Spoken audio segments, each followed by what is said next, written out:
Alright, so let's talk about meron ba talagang madaling musical instrument to learn? No? Okay. Kasi 'di ba, no, may mga nagko-comment na madali lang daw mag-aral ng violin kapag marunong ka mag-guitar, ganyan ganyan. But in reality, lahat naman po mahirap na instrument. There's no such thing as an easy instrument. 'Di ba? Kasi may kanya-kanyang um, specific problems na kailangan mong isolve para makatugtog ka na maganda, makapag-produce ka ng sound, no? Nagkakataon lang na nasasabi nating madali because of the learning curve, no? So ano ibig sabihin ng learning curve? Let's say yung piano, basta marunong ka tumipa ng key, 'di ba? Tutunog na siya. So madali siyang aralin yung basics niya, madaling intindihin yung basics niya, no? Pero yung violin, for example, 'di ba? Paano ba mag-draw ng bow? Ganyan ba dapat hawak mo? Ganyan ka ba dapat humawak ng bow? Diba? Hindi. Kailangan matutunan mo yung tamang bow hold. Kailangan matutunan mo paano tumipa ng tama.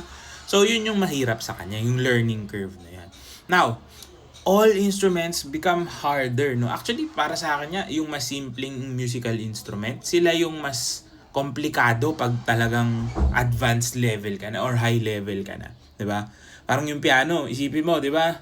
Sa umpisa, pa isa-isang nota ka lang. Tapos yung sobrang advanced niya, minsan tumutugtog ka ng mahigit 10 nota sa isang press, 'di ba? May mga ganon, may mga iba't ibang klaseng techniques, 'di ba? Sa violin, ganun din. Pa isa-isang nota, pwede pala tumugtog sabay-sabay 4, di ba? So, habang tumatagal, as you progress, it gets harder. Lahat yan humihirap. So, if you want to learn a certain musical instrument, you just have to understand na marami kang pagdadaan ng pagsubok, challenges, trials, no? May times na minsan madali sa'yo yung inaaral mong technique ngayon, tapos yung susunod medyo mahihirapan ka, so magtatagal ka. Lahat yan may kanya-kanyang hardships na pagdadaanan. You just choose which one you're really passionate about. So, kung ano talaga yung gusto mong aralin, kung wala ka pang nakikitang musical instrument na gusto mong aralin, then make sure na kaya mong mag-stick with it with a mentor, no? So, napaka-importante ng mentorship, kailangan may teacher ka. Kasi pag inaral mo lang siya on your own, di ba? So, madali mo sabihin, nakakatugtog ako ng violin, nakakatugtog ako ng guitar. Pero, at what type of quality? Yun yung mamimiss out mo pag wala kang mentor. Hindi mo alam na pwede pa palang may gumanda pa, mas gumanda pa yung pagpe-play mo because naturuan ka ng tama, di ba? So, when you're getting into any musical instrument, actually any discipline that involves skill building, di ba?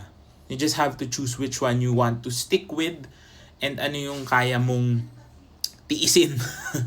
Maraming pagtitiis na mangyayari dyan. Kasi sa lahat ng musical instrument or any discipline nga, you need a lot of discipline, a lot of perseverance, a lot of understanding, and time. Talagang magiging time consuming siya if you really want to get to be the best in that current instrument or field or discipline na gusto mong aralin. So, yun. Huwag niyong isipin na mas madali yung ganito, ganyan. Kasi sa umpisa lang naman yun magmamatter eh.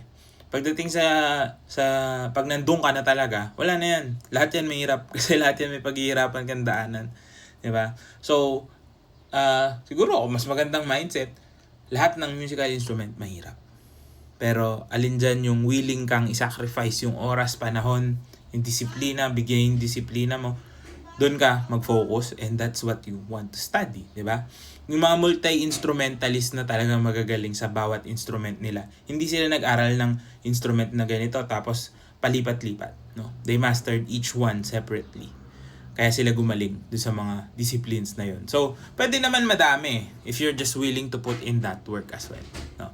Siyempre, hindi rin natin matatanggal may mga taong mas talented, but that's just a small chunk of what your journey should look like kasi talent finishes nga, sabi nila, di ba? So, pwedeng may talent ka pero it can only give you a head start. Pag hindi mo pinagpursigihan yung ginagawa mo, wala, hanggang dun lang yung talent mo. So, it's always about discipline, the grit that you have within yourself. Kung talagang gusto mong maging magaling na violinist, gusto mong maging magaling na pianist, guitarist, singer, or kung ano man, di ba? Pagtatrabahuan man. So again, Walang madaling instrument. Lahat mahirap. You just have to choose your heart. Good luck sa inyo.